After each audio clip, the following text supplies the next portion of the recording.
اللہ جل شانہ کی ذات عالی اپنی صفات میں کامل اور انسان اپنی صفات میں ناقص۔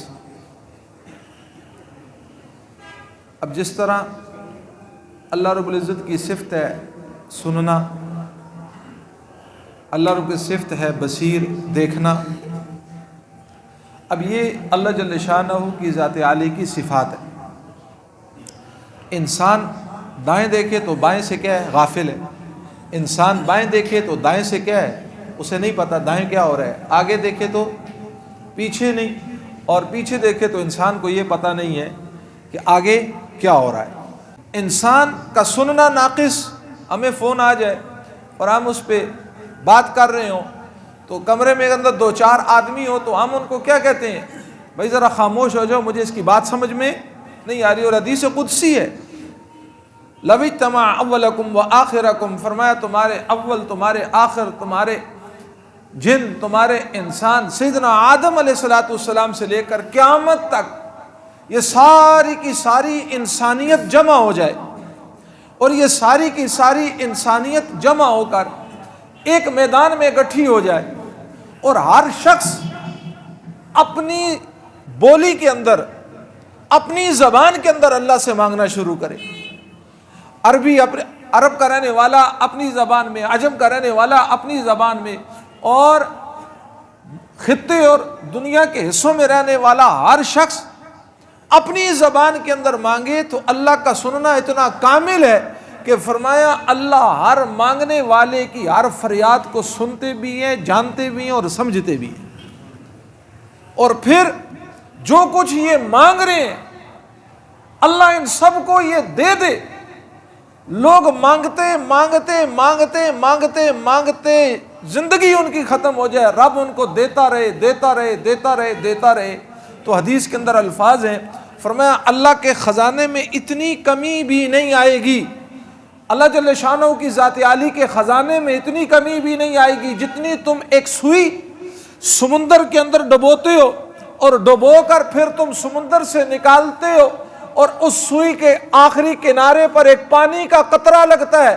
فرمایا کہ سمندر میں اتنے قطرے کی تو کمی آئی، رب کے خزانے میں اتنی کمی بھی نہیں آتی۔ میرے محترم دوستوں اور بزرگوں، یہ میرا اور آپ کا اللہ ہے۔ اور پھر قرآن کے اندر اللہ فرماتے ہیں کہ ساری دنیا کے اندر جتنے دریا ہیں وہ سیاہی بن جائیں، اور پھر اتنے اور لاؤ وہ سارے کے سارے سیاہی بن جائیں، اور ساری دنیا کے درخت کاٹو اور ان کو کلمے بنانا شروع کر دو، اور انسان اور جنات اس رب کی حمد و ثنا بیان کرنا شروع کرے۔ کہتے ہیں سیاہی بھی ختم ہو جائے گی، قلم بھی ختم ہو جائیں گے، لیکن تمہارے رب کی میرے محترم دوستو حمد و ثنا ختم لا یخالطہ الظنون ولا تراہ العیون۔ میرا اور آپ کا اللہ وہ ہے، فرمایا جو نگاہوں کو جو نگاہیں جس کو ابھی تک لا تراہ العیون، جس کو آنکھیں دیکھ نہیں سکی، ولا یخالطہ الظنون، فرمایا جو ذہنوں میں آ نہیں سکتا، وہ وراء الورا ہے، وراء الورا ہے، ثم وراء الورا ہے، وہ اتنا اعلیٰ ہے۔ اللہ تو اپنی شان کے مطابق خود جو تیری شان ہے تو ہی جانتا ہے۔ اسی لیے تو میرے محترم دوستو نبی علیہ الصلوۃ والسلام کی دعا کے الفاظ ہیں، اے اللہ ہم تیری ثنا بیان کرتے ہیں، اے اللہ تیری حمد بیان کرتے ہیں، یا اللہ جو خود تو جانتا ہے تیری اس حمد کے مطابق بیان کر دے۔ اس لیے میرے محترم دوستو رب بتاؤ، جو اتنی کبریائی والا اللہ ہے، جو اتنی شان والا اللہ ہے، اس اللہ نے انسانیت کی ہدایت کے لیے ایک طریقہ زندگی نازل کیا ہے، اور اس طریقے کو کیا کہتے ہیں؟ دین کہتے ہیں۔ اب بتاؤ اللہ اپنے سننے میں کامل ہے یا نہیں؟ دیکھنے میں کامل ہے یا نہیں؟ اب اللہ اپنے بندوں کی زندگی گزارنے کے لیے جو طریقہ اور دین اتارے گا وہ دین بھی کیا ہے؟ کامل ہے۔ الیوم اکملت لکم دینکم واتممت علیکم نعمتی ورضیت لکم الاسلام دینا۔ اے میرے محبوب، آپ اپنی زبان طیب اور طاہر سے یہ اعلان فرما دیجئے، الیوم اکملت لکم دینکم، آج کائنات کے رب نے تمہارے لیے اپنے دین کو مکمل کر دیا ہے۔ وَأَتْمَمْتُ عَلَيْكُمْ نِعْمَتِي، اور تمہارے اوپر اپنی نعمت کو بھی مکمل کر دیا ہے۔ اب میرے محترم دوستو دین کامل ہو چکا ہے، نہ اس میں اب کمی ہو سکتی ہے، نہ اس کے اندر زیادتی ہو سکتی ہے۔ اس کو ایک مثال سن لیجئے، پھر آگے بات سمجھ آ جائے گی۔ تو انسان کا جو جسم ہے یہ مختلف اعضاء کا مجموعہ ہے۔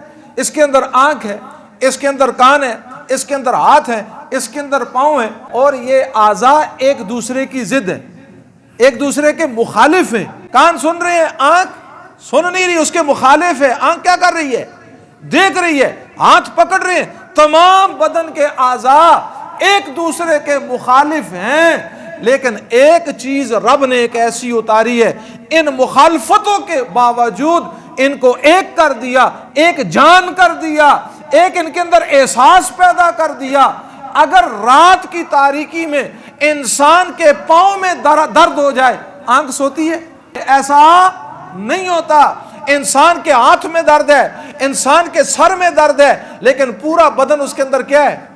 تڑپ رہا ہے۔ اور انسان کو زخم لگ گیا اور پاؤں یہ انکار نہیں کرتے، میں تجھے لے کر ڈاکٹر اور شفا خانے کی طرف نہیں جاؤں گا، نہیں، انسان کو دکھ اور تکلیف آ گیا، بے اختیار قدم ڈاکٹر اور شفا خانے کی طرف اٹھتے ہیں، یہ اس کو لے کر جا رہے ہیں۔ اس پورے بدن کے اندر ایک چیز ہے جس نے احساس پیدا کر دیا ہے، اور اس کو اللہ نے اپنے طرف سے اتارا، اس کو روح کہتے ہیں۔ اس کو کیا کہتے ہیں؟ روح۔ روح انسان کے بدن میں آئی، تمام بدن کو ایک کر دیا، ایک جان کر دیا۔ روح کو بدن سے نکال دو، روح بدن سے نکل گئی، زبان کھینچ کے کنچی سے کاٹ دو، کوئی بدن حرکت کرے گا؟ کوئی اس کے دکھ اور تکلیف میں باقی بدن شریک ہوگا؟ کوئی شریک نہیں ہوگا۔ جس چیز نے ان کو ایک جان کیا تھا، ایک کا درد دوسرے کا درد تھا، ایک کا دکھ دوسرے کا دکھ تھا، وہ چیز بدن سے نکل گئی، اس کا نام روح ہے۔ ایسے ہی ایک گھر کے اندر مختلف افراد کا مجموعہ ہے، باپ ہے، ماں ہے، بیٹا ہے، بہن ہے، بھائی ہیں، قبیلے کے اندر چچا ہے، پھوپھی ہے، خالہ جان ہے، یہ سارے افراد گھر کے اندر جو افراد ہیں، یہ مختلف افراد کے مجموعہ جب کسی جگہ ملتا ہے گھر وجود میں آتا ہے۔ اگر اس کو پھیلائیں خاندان وجود میں آتا ہے، اس کو ایک پھیلائیں محلہ وجود میں آتا ہے، پھر پھیلا دیں قصبہ وجود میں آتا ہے، اور اس کو پھیلا دیں شہر وجود میں آتا ہے، اور پھیلا دیں ضلع وجود میں آتا ہے، اور پھیلا دیں صوبہ وجود میں آتا ہے، اور پھیلا دیں مملکت وجود کے اندر آتی ہے۔ یہ مختلف افراد کا مجموعہ ہے، سمیٹتے چلے جائیں گھر تک آ جائے گا، پھیلاتے چلے جائیں ملک اور ملت تک پھیل کر چلا جائے گا۔ یہ مختلف افراد ایک دوسرے کی ضد ہے۔ باپ بیٹے کی ضد ہے، جو مرتبہ باپ کا ہے وہ بیٹا لے سکتا ہے۔ بیٹے کا ایک اپنا، باپ کا ایک اپنا، ماں کا ایک اپنا، بہن کا ایک اپنا، بھائی کا ایک اپنا مقام ہے۔ یہ سارے افراد ایک دوسرے کی ضد ہیں۔ ان ساری ضدوں کو یکجان کرنے کے لیے، ایک جان کرنے کے لیے، ایک کا دکھ سب کا دکھ، ایک کا درد سب کا درد، اس کے لیے رب کائنات نے جس چیز کو اتارا اس کو دین کہتے ہیں۔ بدن سے روح نکل گئی، کینچی سے زبان کو کاٹو، کسی کو کوئی پرواہ۔ جس گھر سے دین نکل گیا، جس محلے سے دین نکل گیا، جس شہر سے دین نکل گیا، جس ملک سے دین نکل گیا، پھر یہ اٹھیں گے ایک دوسرے کی گردنیں کاٹیں گے، لیکن ان کو کوئی احساس نہیں ہوگا۔ جب دین زندگی میں آئے گا، جب دین کو وجود ہوگا، میرے محترم دوستوں اور بزرگوں، دین کو جب گھر سے نکال دیا، پھر سیکولر داخل کر دو، سیکولرزم داخل کر دو، پھر جو مرضی اس گھر کے اندر داخل، جب دین نہیں ہوگا لازماً پھر اس گھر کے اندر بے دینی آئے گی، اور جب پھر بے دینی آئے گی پھر بیٹے کو یہ نہیں پتا ہوگا باپ کا کیا مقام ہے۔ صحابہ رضوان اللہ تعالی اجمعین غزوہ یرموک ہے غالباً، اور ایک صحابی کہہ رہے ہیں پانی پانی پانی، ایک صحابی گئے پیالے میں پانی لائے، اب آخری وقت ہے، زخموں سے چور ہیں، پانی کا پیالہ آگے کیا، قریب سے ایک اور کی آواز آئی پانی، یہ کہنے لگے مجھے ضرورت نہیں ہے، اس بھائی کے پاس لے جاؤ۔ یہ پانی کا پیالہ ان کے پاس لے گئے، جب ان کے پاس پہنچے ایک اور آواز آئی پانی. انہوں نے کہا مجھے نہیں ضرورت, وہ جہاں سے آواز آ رہی ہے اس پانی کے پیالے کو وہاں لے کر چلے جاؤ. پانی کا پیالہ جب وہاں لے کر یہ صاحب پہنچے, کیا دیکھتے ہو وہ شہید ہو چکے تھے. وہ پانی کا پیالہ دوسرے صحابی کے پاس لائے, وہ بھی شہید ہو چکے تھے. پھر پہلے کے پاس آئے, وہ بھی شہید ہو چکے تھے. تینوں دنیا سے رخصت ہو گئے, لیکن اپنی حاجت پر دوسروں کو کیا کی؟ ترجیح دی. میرے محترم دوستو, یہ صحابہ کی زندگی تھی,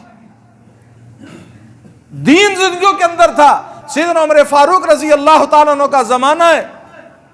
ایک عورت یمن سے چلتی ہے, زیورات سے لدی ہوئی, جوان العمر, یمن سے چل کر رات بھی گزرے, دن بھی گزرے, آبادی بھی گزری, ویرانی بھی گزری, جنگل بھی گزرا, صحرا بھی گزرا.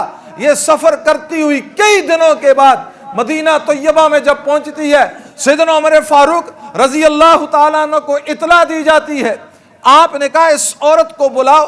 اس عورت سے پہلا سوال کیا, بغیر محرم کے سفر کیوں کیا؟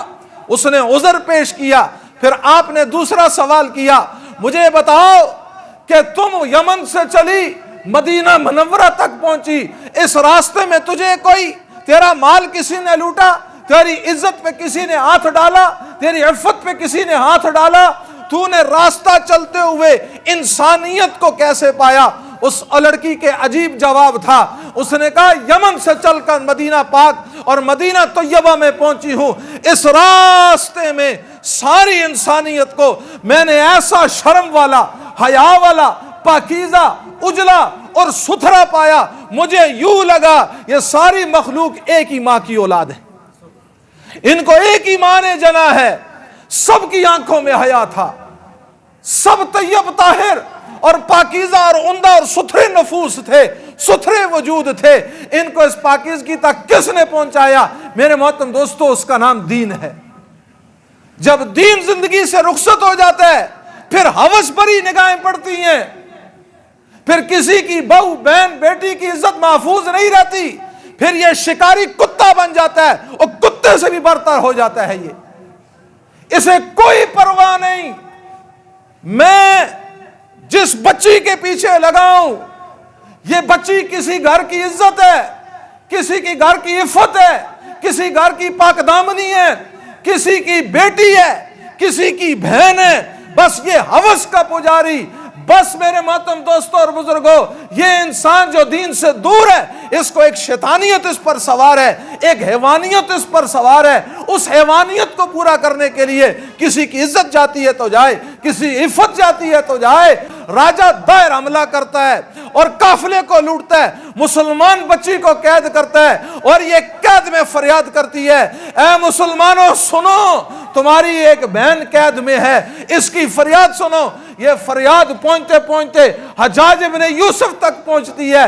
اس کی فوج بکھری ہوئی ہے اور اس کی فوج میدان جہاد پر اور اس کے میدان لڑائی کے اندر مصروف ہے. محمد ابن قاسم کو بلاتا ہے اور کہتا ہے فوج میں تجھے نہیں دے سکتا, خود بندوبست کر. اور ایک بیٹی اور بہن کی پکار ہے, پہنچ وہاں تک. کہتا ہے اس نے نوجوانوں کو اکٹھا کیا, اور یہ نوجوان جس کو محمد ابن قاسم اکٹھا کرتا ہے, کوئی تربیت یافتہ نوجوان نہیں تھے, تربیت یافتہ فوج نہیں تھی. یہ وہاں سے چلتا ہے اور یہاں پاکستان کی سندھ کی سرزمین پر آتا ہے. اور میرے محترم دوستو, کہتے ہیں راستے میں سے جب نیند سوتا یا اونگ آتی, لبیک یا اختی, لبیک یا اختی کا نعرہ لگاتا. یہ سفر کرتا ہوا ایک بہن کی فریاد پر آ کر اسے آزادی دلواتا ہے. ارے آج کا مسلمان, ارے آج کے نوجوان, تو اتنا گر گیا کہ تیری اس زندگی سے نہ کسی کی بہن محفوظ ہے, نہ عزت محفوظ ہے, نہ عفت محفوظ ہے. آج ہمارا معاشرہ کس طرف جا رہا ہے, ہم کہاں جا رہے ہیں؟ یہ ساری چیزیں دین سے دوری کا نتیجہ ہے. جو دین کے ساتھ جڑ گیا, خدا کی قسم دنیا بھی بن گئی, آخرت بھی بن گئی. زندگی میں دین ہوگا, سارا معاشرہ ہوگا. آج ہمارا مملکت, آج ہمارا وطن چھلنی ہے. آج یہ زخم ہے. اس کو زخم کس نے لگائے؟ ہم نے خود لگائی یا باہر سے کسی نے لگائی؟ ہم نے خود لگائے اسے. کل کا واقعہ، پرسوں کا واقعہ، آتے ہیں اور گاڑیوں سے مسلمانوں کو اتارتے. نہ ان کو بچوں پہ ترس، نہ ان کو عورتوں پہ ترس. آقا دو جہاں صلی اللہ تعالی وسلم نے فرمایا تھا، آپ نے مسلمان حکمرانوں کو، آپ نے مسلمان مجاہدین کو فرمایا تھا، جب تم کسی اس علاقے پر حملہ کرنے جاؤ تو ٹھہر جانا، صبح کا انتظار کرنا.